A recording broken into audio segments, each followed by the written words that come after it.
नमस्कार, मी प्रतीक्षा पुन्हा एकदा आपल्या सर्वांचं आपल्या लंबोदर किचनमध्ये मनापासून स्वागत करते। तर सकाळच्या घाईगडबडीत नाश्त्यासाठी काय बनवायचं हा प्रश्न आपल्याला नक्कीच पडतो।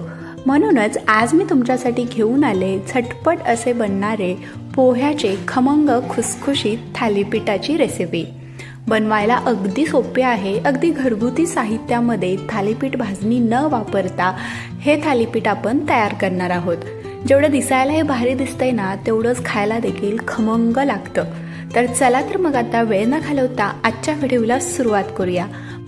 व्हिडिओ जरासुद्धा आवडला तर नक्कीच लाईक करा आणि चॅनलला सबस्क्राईब करा। तर खमंग पोह्याचे थालीपीठ बनवण्यासाठी इथे मी 1 वाटी पोहे घेतलेत।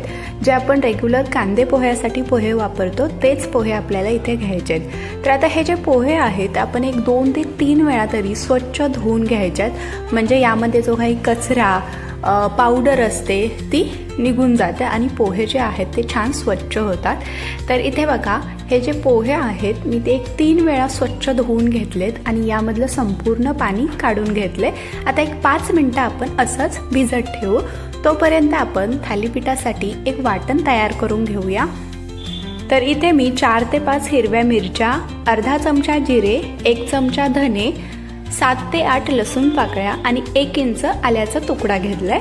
तर आता हे जे सगळं साहित्य आहे ते आपण मिक्सरच्या भांड्यामध्ये घालूया आणि ह्या ज्या मिरच्या आहेत त्या देखील हाताने अशा तोडून टाकायच्या, म्हणजे अगदी छान व्यवस्थित बारीक होतात। तर मिरची तुम्ही तुमच्या आवडीनुसार कमी जास्त करू शकता। तर आता याला झाकण लावून आपण मिक्सरला हे बारीकसर असं वाटून घेऊ। तर इथे आपलं हे थालीपीठासाठी वाटण तयार झालेलं आहे। तर असं वाटण करून घेतल्यामुळे थालीपीठाची जी चव आहे ती अजूनच दुप्पट होते। तर आता वाटण तयार झालेलं आहे। तर इकडे आपण जे पोहे भिजत ठेवलेले ते देखील अगदी छान मऊसूत भिजले गेलेत। यामध्ये मी अजिबात पाण्याचा वापर नाही केला, फक्त धुवून घेतलेले। तर आता हे जे भिजवून घेतलेले पोहे आहेत ते आपण एका भांड्यामध्ये काढून घेऊ।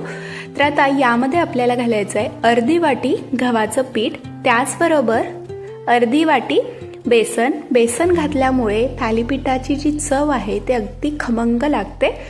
त्याचबरोबर एक मध्यम आकाराचा कांदा बारीक चिरलेला आणि जे आपण वाटण तयार करून घेतलेलं ते सुद्धा यामध्ये घालू। त्यासोबतच यामध्ये आपल्याला घालायचं आहे 1 चमचा पांढरे तीळ, पाव चमचा ओवा, त्याचबरोबर यामध्ये आपण अगदी चिमूटभर हिंग घालायचं आहे, अर्धा चमचा कश्मीरी लाल तिखट। तर यामध्ये आपण मिरची सुद्धा घातले, त्यामुळे तिखट तुम्ही तुमच्या अंदाजानुसार कमी जास्त करू शकता। अगदी पाव चमचा हळद घालू आणि भरपूर अशी बारीक चिरलेली कोथिंबीर घालायची। तर आता सुरुवातीला हे असंच आपण पाणी न घालता व्यवस्थित मिक्स करून घ्यायचं, म्हणजे आपल्याला पाण्याचा अंदाज लागतो।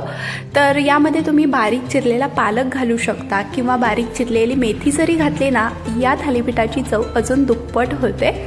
तर आता यामध्ये चवीनुसार मीठ घालायचं आहे आणि अगदी थोडंसं पाणी घालून याचा आपल्याला गोळा तयार करून घ्यायचा आहे, म्हणजेच हे जे पीठ आहे ते आपल्याला मळून घ्यायचं आहे। तर अजिबात थालीपीठाची भाजणी न वापरता हे थालीपीठ आज आपण तयार करणार आहोत, तरी सुद्धा चवीला अगदी खमंग आणि खुसखुशीत लागतात। तर हे जे पीठ आहे ते मी छान असं मळून घेतलंय, जास्त घट्ट किंवा जास्त पातळ देखील नाही मळायचं। तर आता आपण लगेचच थालीपीठ तयार करायला घेऊया। अजिबात भिजत ठेवण्याची वगैरे गरज नाही। तर यामधला एक मध्यम आकाराचा गोळा घ्यायचा। तर इथे मी एक फॉईल पेपर घेतलाय, याला थोडंसं तेल लावून घ्यायचं आणि यावरतीच आपण हे थालीपीठ थापून घेणार आहोत। थोडंसं हाताला तेल लावून घ्यायचं किंवा पाण्याचा हात सुद्धा लावू शकता, म्हणजे थालीपीठ जे आहे ते थापताना हाताला चिकटणार नाही। तर अशा पद्धतीने आपण हे जे थालीपीठ आहे ते थापून घेऊया। ज्या पद्धतीने आपण धपाटे थापून घेतो ना, अगदी तसंच थापायचं। तर तुम्ही मी इथे फॉईल पेपर घेतलाय खाली, तुम्ही याऐवजी बटर पेपर घेऊ शकता किंवा एखादा सुती कपडा ओला करून सुद्धा घेऊ शकता। तर इथे आपलं हे एक थालीपीठ थापून तयार झालंय। तर यावरती मी थोडंसं तीळ घालते, म्हणजे थालीपीठ दिसायला देखील छान दिसतं आणि तीळ घातल्यामुळे असं काय होतं, थालीपीठ खाताना अगदी मस्त लागतं। तर याला मी अशा पद्धतीने छिद्र करून घेते, जेणेकरून दिसायला देखील अगदी भारी दिसेल। तर आता लगेच आपण हे जे थालीपीठ आहे ते भाजून घेऊ. तर एका पॅनमध्ये अशा पद्धतीने थोडंसं तेल लावून घ्यायचं. तुम्ही बटर किंवा तूपसुद्धा लावून घेऊ शकता. तर आता लगेच आपण हे जे तयार करून घेतलेलं थालीपीठ आहे ते यावरती घालू. तर हाताने थोडंसं प्रेस करून घ्यायचं आणि अलगदपणे हा कागद जो आहे, हा जो पेपर आहे तो आपल्याला काढून घ्यायचा आहे. तर अगदी सहज हा पेपर निघला जातो. तर आता यावरती आपण थोडंसं तेल लावून घेऊ. तर हे जे आपण छिद्र करून घेतलेत ना, यामध्येच थोडंसं तेल सोडायचं, म्हणजे अगदी खालीपर्यंत तेल लागतं आणि थालीपीठ अगदी खुसखुशीत भाजलं जातं. तर 1 ते 1.5 मिनिटानंतर आपण हे पलटून घेऊ. तर बघा काय सुरेख रंग आलाय, दिसायला देखील अगदी मस्त दिसतंय. तर दोन्ही बाजूने आपल्याला अलटून पलटून आता असंच खमंग आणि खुसखुशीत होईपर्यंत भाजून घ्यायचं आहे. तर इथे बघा अगदी 3 ते 4 मिनिटामध्येच हे थालीपीठ आपलं इथे भाजून तयार झालंय. अगदी भारी दिसतंय आणि तेवढंच चवीला देखील कमाल लागतं.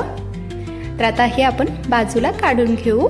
तर इथे आपलं खमंग खुसखुशीत चवदार असं पोह्याचे थालीपीठ तयार झालेलं आहे. सकाळच्या नाश्त्यामध्ये काय बनवायचं हा प्रश्न जर पडला ना, तर असं खमंग थालीपीठ एकदा नक्की तयार करून पहा. तर बनवायला अगदी सोपं, घरगुती साहित्यामध्ये अगदी झटपट हे थालीपीठ तयार होतं. तर व्हिडिओ आवडला असेल तर लाईक करा, चॅनलला सबस्क्राईब करा. पुन्हा भेटू अशाच एका नवीन आणि छानशा रेसिपीसोबत.